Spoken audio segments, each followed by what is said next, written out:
How many ways can I be grateful? How many ways?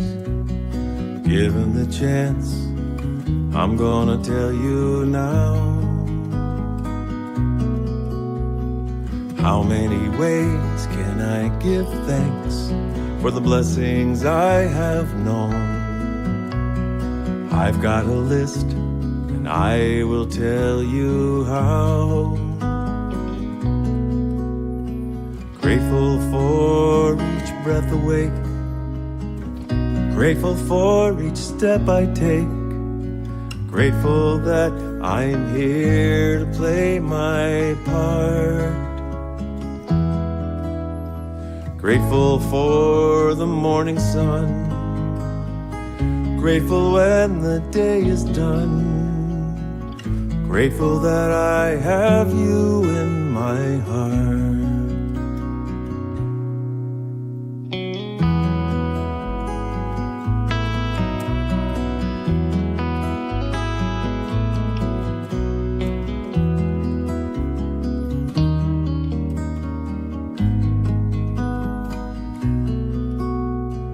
Grateful for this universe, for the better and the worse. Grateful that this world keeps spinning round. Grateful for my memories, grateful for my hopes and dreams, grateful for the blessings I have found.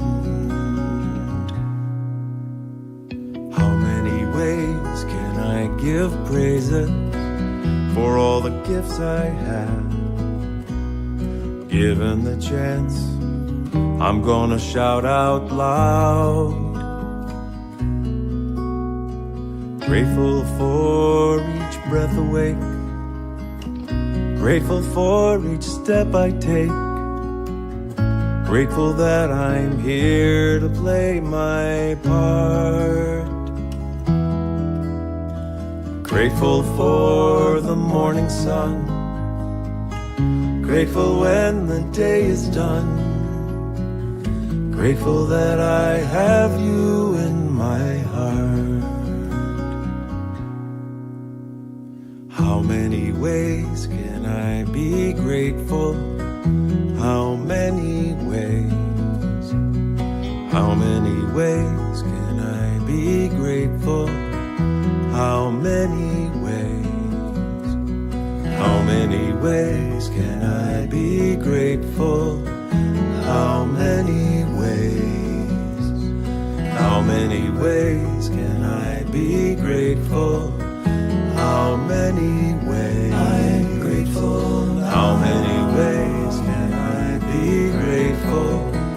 How many ways? I'm grateful. How many ways can I be grateful? How many ways? I'm grateful. How many ways can I be grateful? How many ways? I'm grateful. How many ways?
in my eyes, in my mind, in my heart, in my soul, in my life. I have been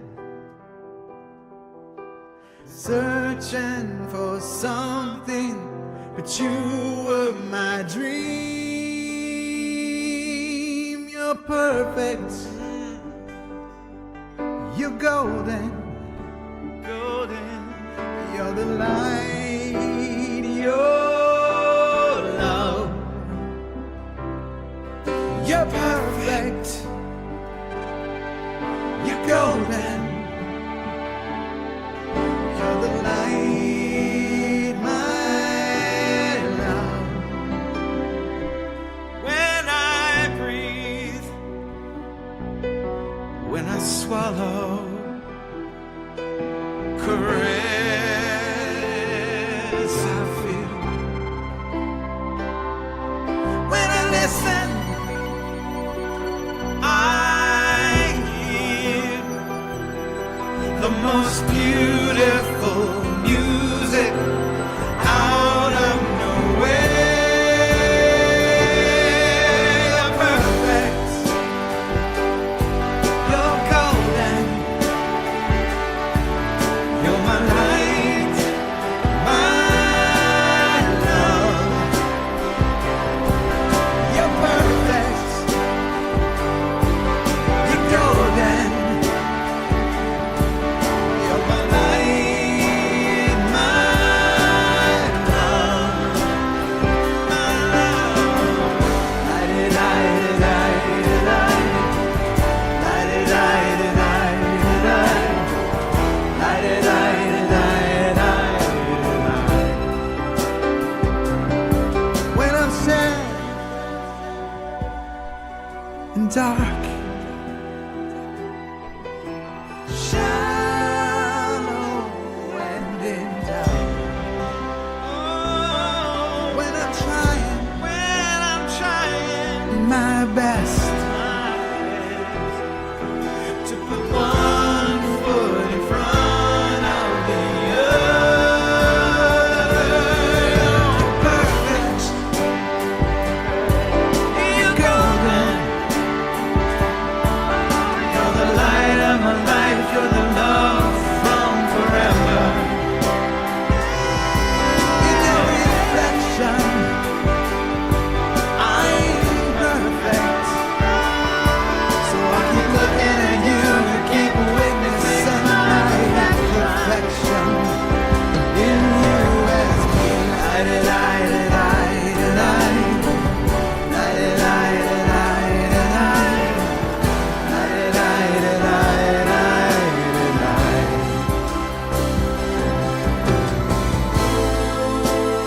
Always there, never leave, holding me, set me free, guiding light, your empathy, confidence to express it as me. You're perfect, you're golden. You're the light of my life, you're my love from forever. Your reflection, I'm perfect. So I keep looking at you to keep witnessing my perfection. In you as me. Light it, light it, light it, light it. Light it, light it, light it, light it.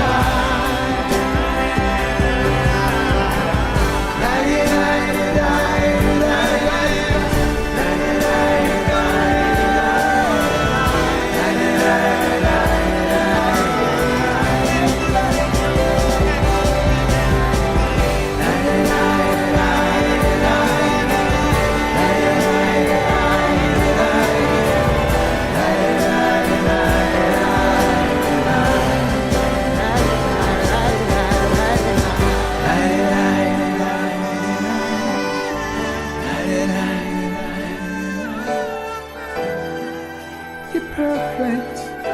go there.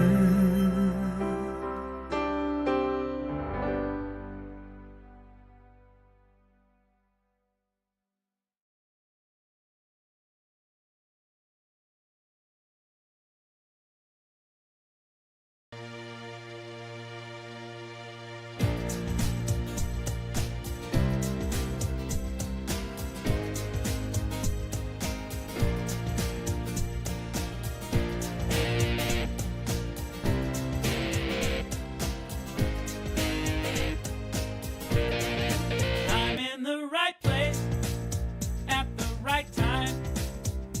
I am just where I'm supposed to be. I'm in the right place at the right time. I am just where I'm supposed to be. I'm in the right place at the right time. I am just where I'm supposed to be. I'm in the right place at the right time. I am just where I'm supposed to be. Oh, my soul is welcome here. Oh, my soul is welcome here. I am getting the message loud and clear. My soul is welcome here. Welcome to the People of Diversity Sunday service. We are a multi-faith community and we believe there are many paths to one divinity. If you would like to learn more about the pod, go to www.peopleofdiversity.org, where you can get some information there and you can also make a donation. More announcements. There'll be more announcements after the message. Your turn. My turn. Our topic presently is vision. Last week we heard from our Baha'i representative, Dean Martineau, and Brother Victor Morgado, back in one piece with some war wounds and such, but yeah, back in the saddle again. Today we have Wiccan Oracle with our Brother Bob Sima. Next week we'll hear from Reverend Solidia Junis, our Melchizedek representative, and she will be joined by Rob Thorworth. It should be a cool show for that one too. Yeah. So, without further ado, We'll see you on the other side. Hey guys, Bob Sima here. Got two songs for you on Vision. The first song is this, Don't Stare. The song is called Don't Stare. You can look back, just don't stare. And for Vision, just remember that the past is a reference, not a residence.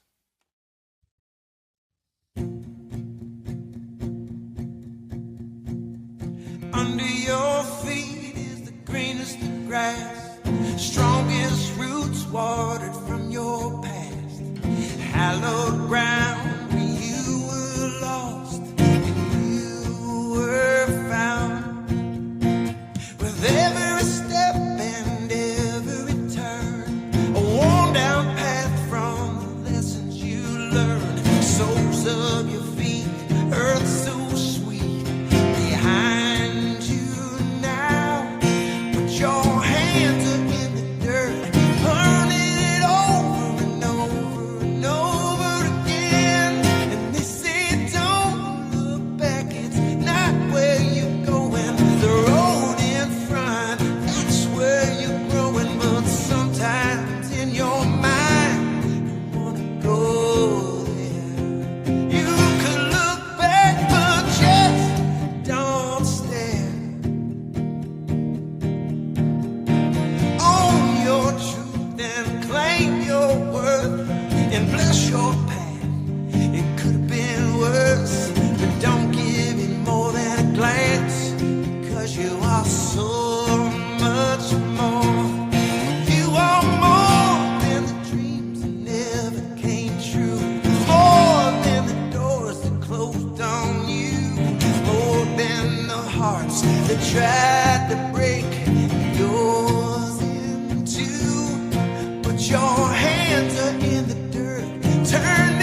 So my second song is a brand new song. It's called Here and Now.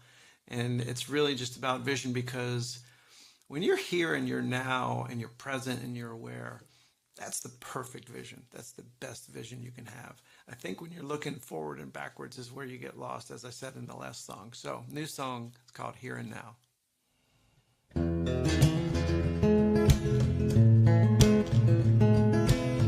Right now you're everywhere but here. Your mind is 1,000 miles away. If you could just lay down your phone, she's in front of you. She's got something to say. You do this, you do that. You open tabs like a book, turning pages, but you lost the plot. You walked up the stairs, got to the top, turned around, can't remember what you forgot. Overstimulated, hyper caffeinated, always running out of time.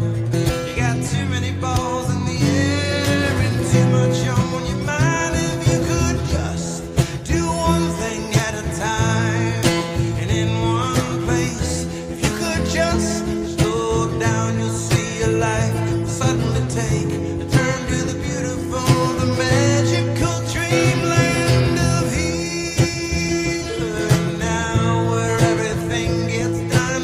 Here and now, and it all makes sense. Here and now, where you can breathe. Here and now, time disappears.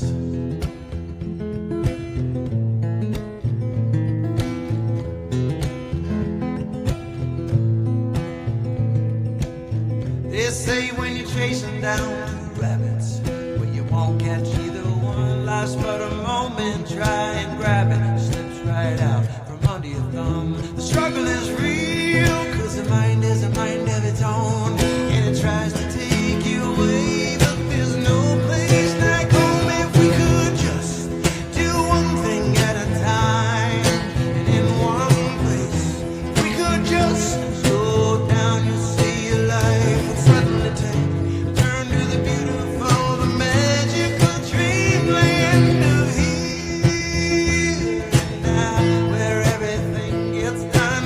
Here and now, and it all makes sense. Here and now, where you can breathe.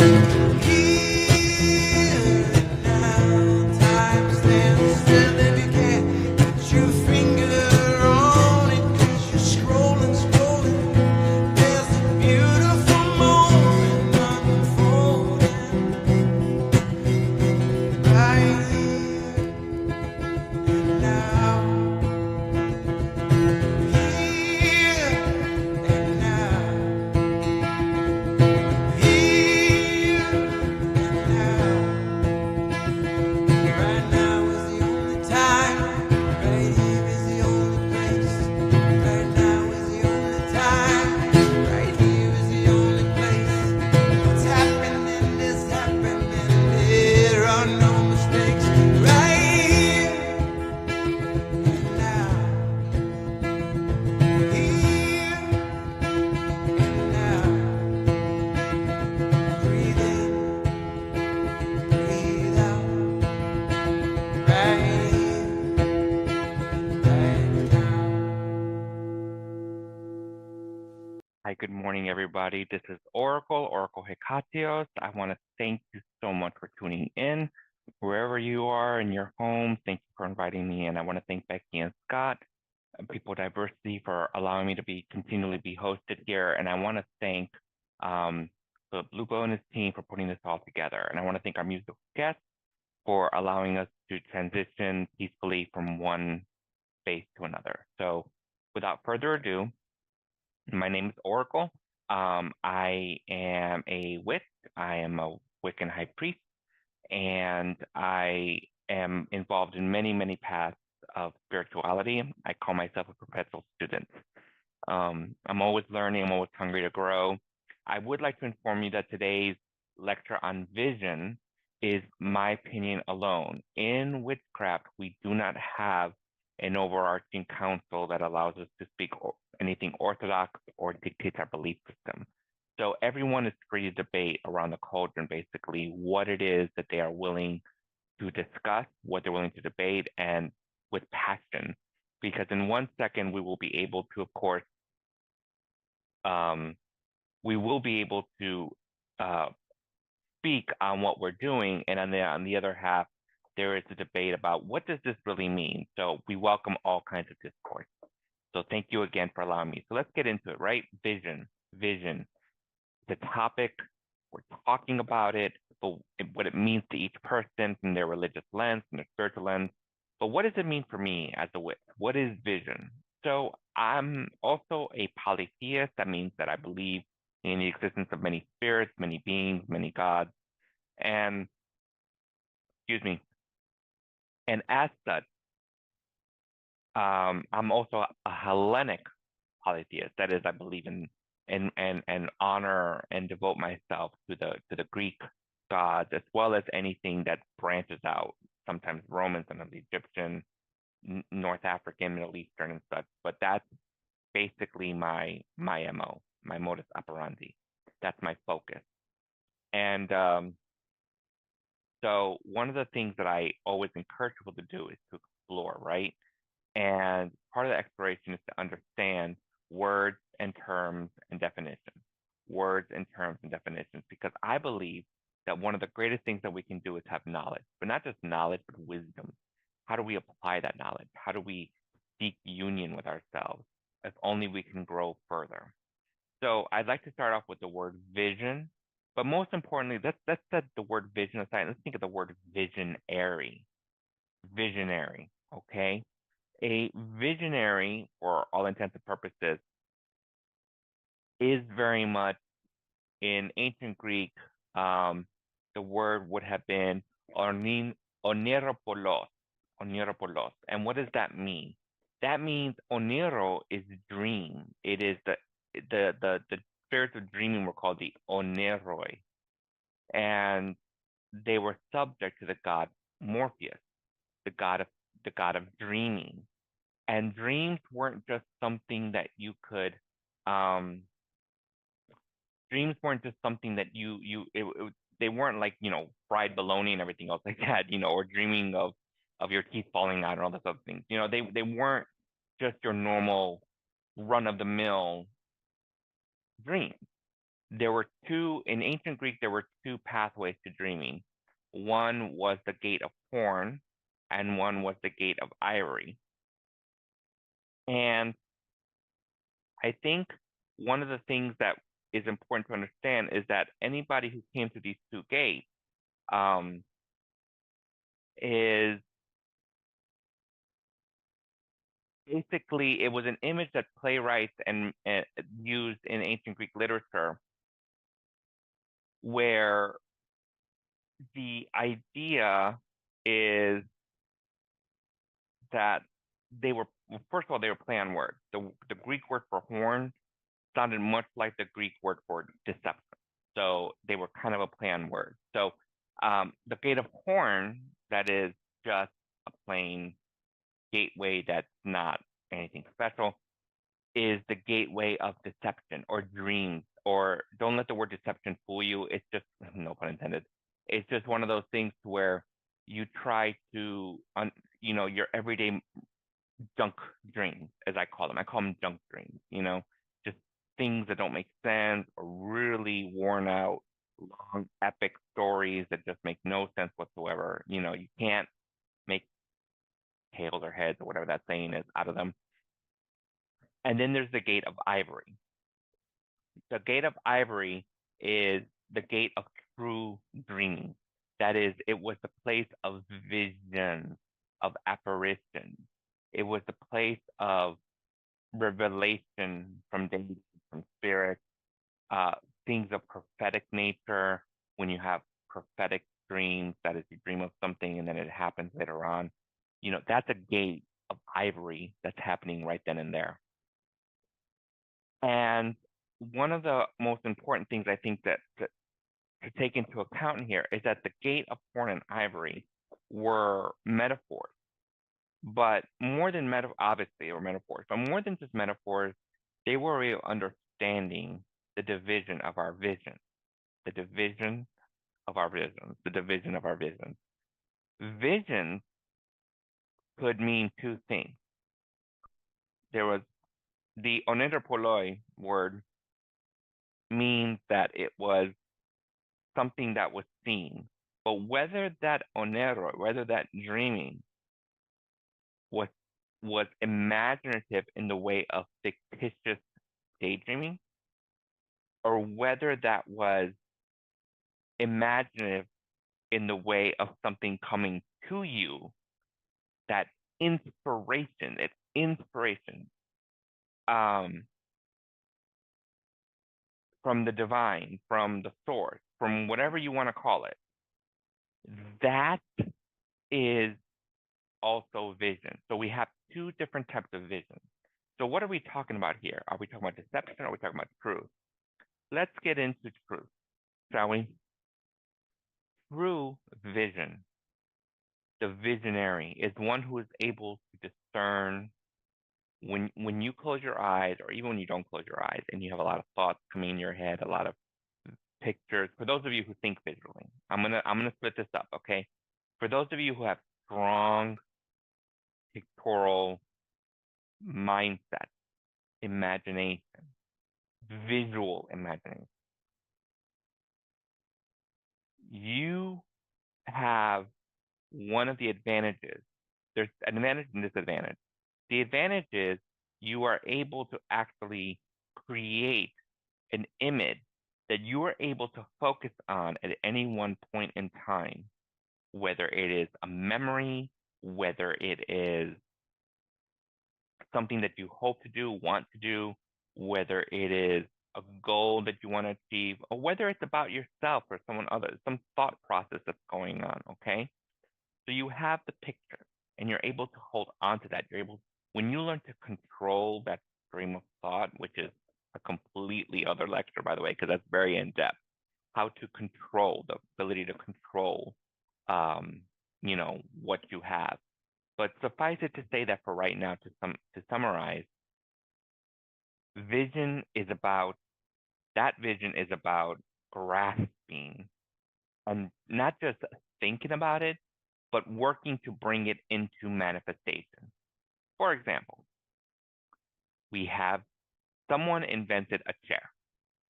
They had to think about it. It had to come to them. It was an inspiration.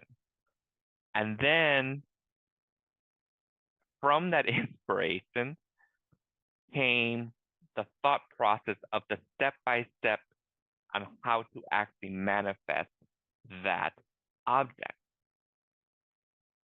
And then we have the manifestation of the object. We have the chair.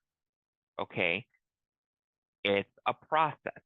Someone had to come up with it, whether it was one person or simultaneously many people. That's another lecture on unification or diffusion of the mind, diffusion. And we oftentimes don't think about that, but someone had to do it, and they had to go through the step-by-step routine. That is bringing something into manifestation. That is also from the gate of ivory, because it manifested. It was something that was able to be seen and come to fruition. On the other hand, there are people who do not have imagination. They may have dialogue, or they may just not have the ability to see. And yes, those people exist. They cannot visualize. So what I encourage you to do in order to tap into that vision is, rather than use your imagination, write things down. Free-write it, free-flow it. And let yourself just go. Write down a vision, a goal, something that you see, something not imaginative, but basically metaphorically, something that that you want to bring into your manifestation, that you want to manifest. And write it down, or create a vision board where you take cuttings and you put together this collage of things that you want to see manifest in your life. That's one way to do it. And then work to it, because you have the idea. It starts with an idea, a concept, an insight, and then you work your way to bring that into the sensible world, the material world. There's a lot of witchy occult things involved in that process, but basically I'm trying to use the language that I can understand in order for you to understand where I'm coming from, okay? But for those of you who are witches and cultists, you'll know what I mean, okay? But for everybody else who is not, I'm breaking down the process using mundane words, okay? Anyway,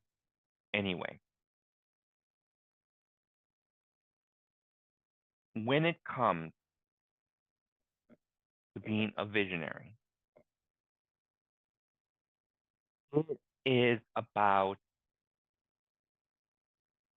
what is it? What is the site? See, in Celtic areas like Wales, Isle of Man, Ireland, Scotland, Brittany, Cornwall, they talk about the site.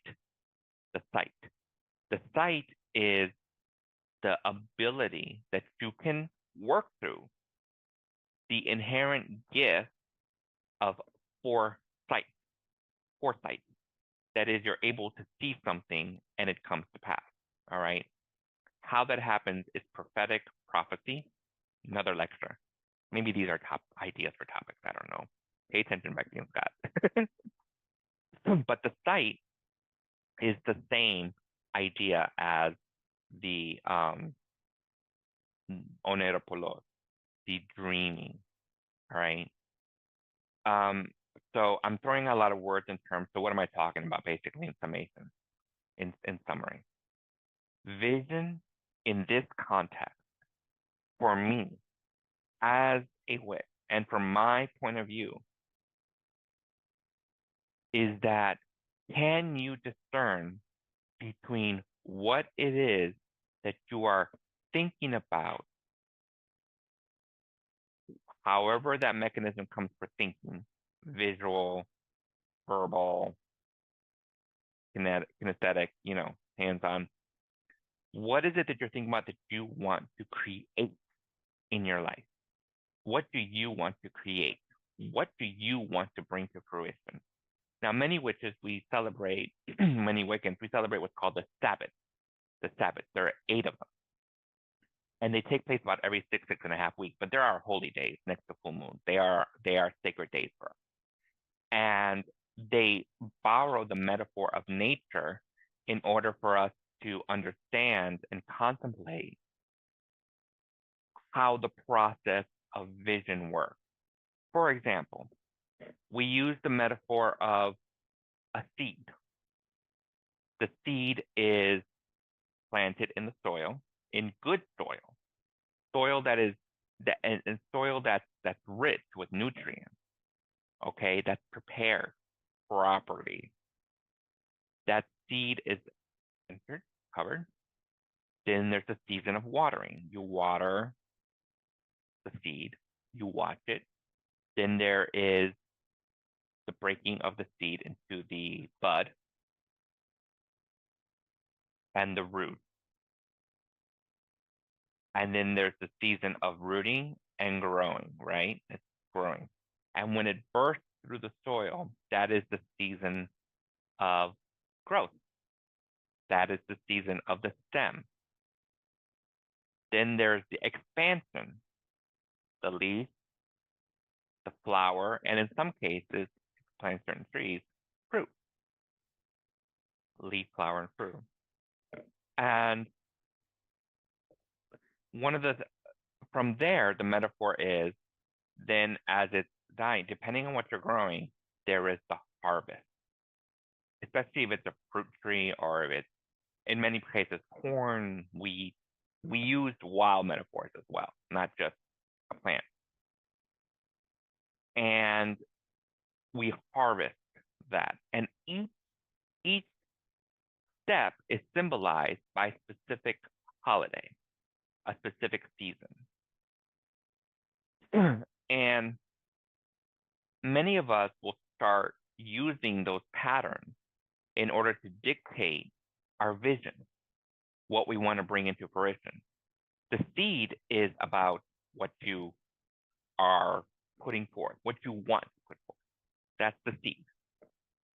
The root is when you are strongly motivated to make it come to pass, whether it's a job, promotion, love, relationship, love of self, For many people, transitioning or gender expression or coming out, whatever the case may be, you want to hold on to that. The breaking from the soil is actually doing it. It's the growth. It's the birth. And then you have to nurture that growth. You have to nurture it. You have to keep going. It is probably one of the most difficult things to do in probably one of the most difficult things to do is to actually nurture growth. To keep going, because it is so hard when seed breaks through the soil. That is like one of the most important moments that are there, and it is precarious. It's almost like when a butterfly is about to come out of its chrysalis, and it creates the wings are starting to go. It has to do it on its own. It is a precarious moment, and so it is with the seed when it starts coming forth. So, excuse me. So what we have here is a metaphor, and you have to nurture that growth. And finally, after nurturing that growth and working hard and seeing forth, and this can take a year, this can take months, this can take weeks, this can take days. This whole process is a metaphor that we can apply to ourselves. It's all about vision and what we want to see. How do we want the plant of our life to look like? How do we want the fruit, the tree of our life to look like? And when you get that, you'll understand, I think, a little better of where I'm coming from. So we have our individual tree, our individual plant, our individual fruition. And then finally, we see the results, that's the fruit. And then finally, there's a season where we have to move on from that stage to another stage of our life. We have to continue growing. We have to continue making new goals, new visions, new dreams, new inspiration. We have to keep going, all right? Wicca or witchcraft is about the material world. It is about pleasure and joy and enjoying life and to make the most out of our lives. And in order to make the most of our lives, we have to continually see dreams come true. We have to work towards them. And so vision is just the beginning. Vision is following through. It's not just can you see it, but being a visionary, the visionary is the one who just doesn't see like a visionist. A visionist is one who can only see, think. But when you actually follow through, you're a visionary. So I encourage you to be a visionary in your life. I encourage you to help yourself today. Help yourself follow through the very things that you want to bring into your life. See it, feel it, be it, know it, and just keep going, because one of the most precarious things that you can do is not to see it through, not to see it nurtured. And because of that, we often fail at the nurturing part, because we think when we achieve the goal, when we achieve the dream, when we achieve the vision, that's it. That's it. We've made it. But we don't realize there's more to go beyond, because we've worked so hard to go through that process and phase. And that's my cat, Iro. We go through that process and phase that we don't often understand that there is so much more to continue to achieve after that. Keep going. That's the key. Keep going. Don't stop. Be a visionary your entire life. Okay? I want to thank Becky and Scott. I want to thank you for tuning in. I want to thank you for allowing me to speak to you and with you. If you have any comments, please let me know at the bottom of this video or on YouTube. And I want to thank you all so much for being here. And I want to bless you all and thank Becky and Scott, thank the Lord team, thank our musical guests. So as we say in the craft, marry me, merry parts, and merry meet again. Goodbye.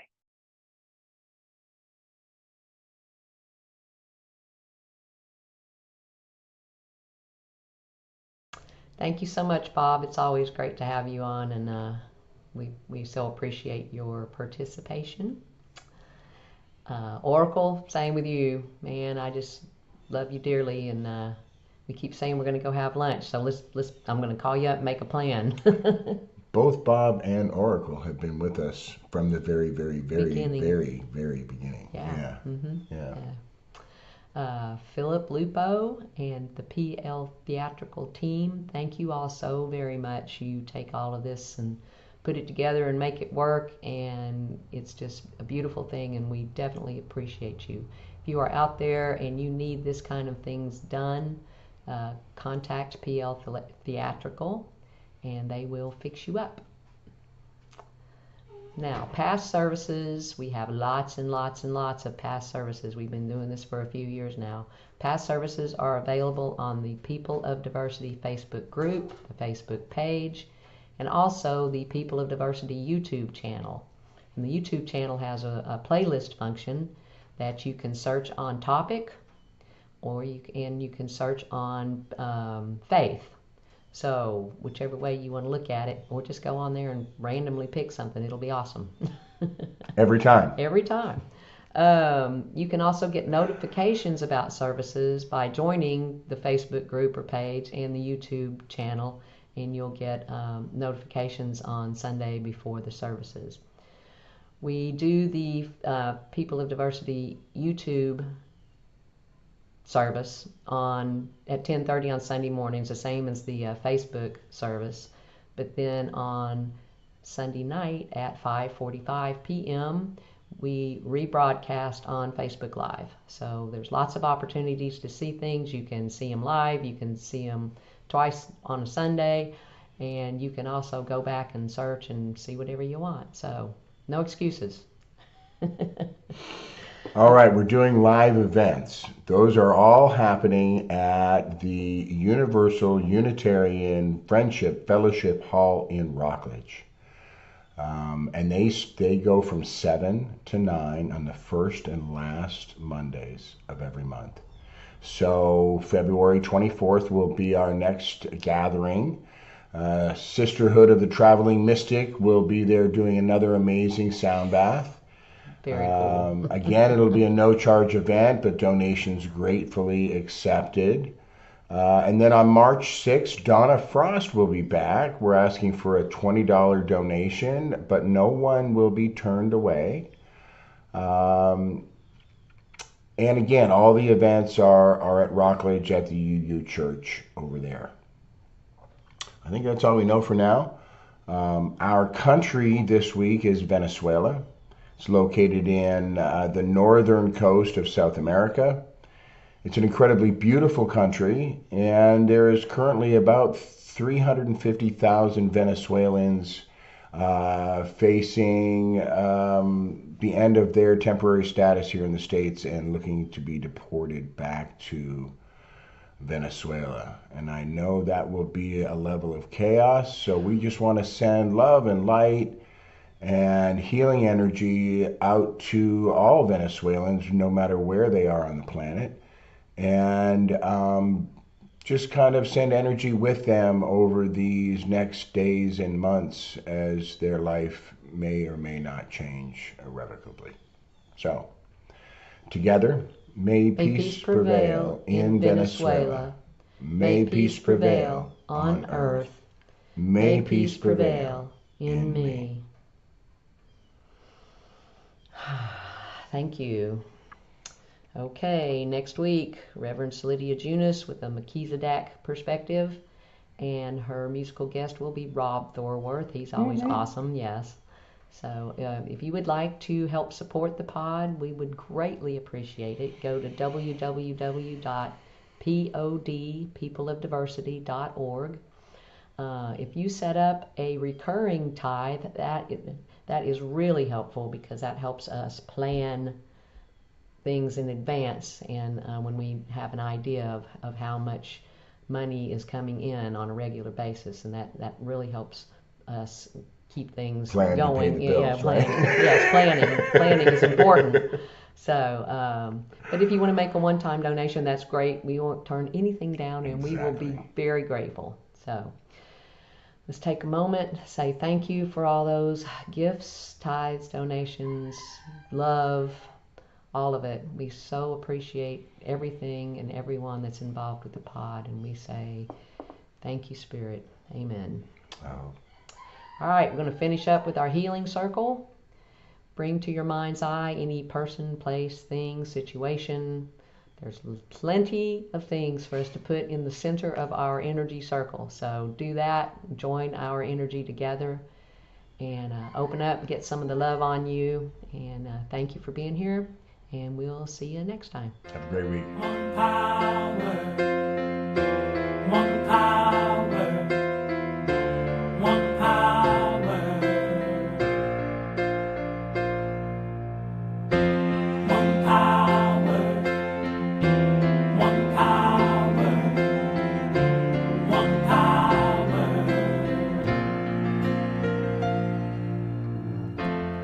There's one power invisible, and you see it everywhere and every day. One power indescribable, and you speak of it with every word you say. Mysterious until you know the truth, as simple as the love inside of you. Call it God, call it Spirit, call it Jesus, call it Lord, call it Buddha, Baha'u'llah, angels' wings or heaven's door. But whatever name you give it, it's all one power, can't you see? It's the power of the love.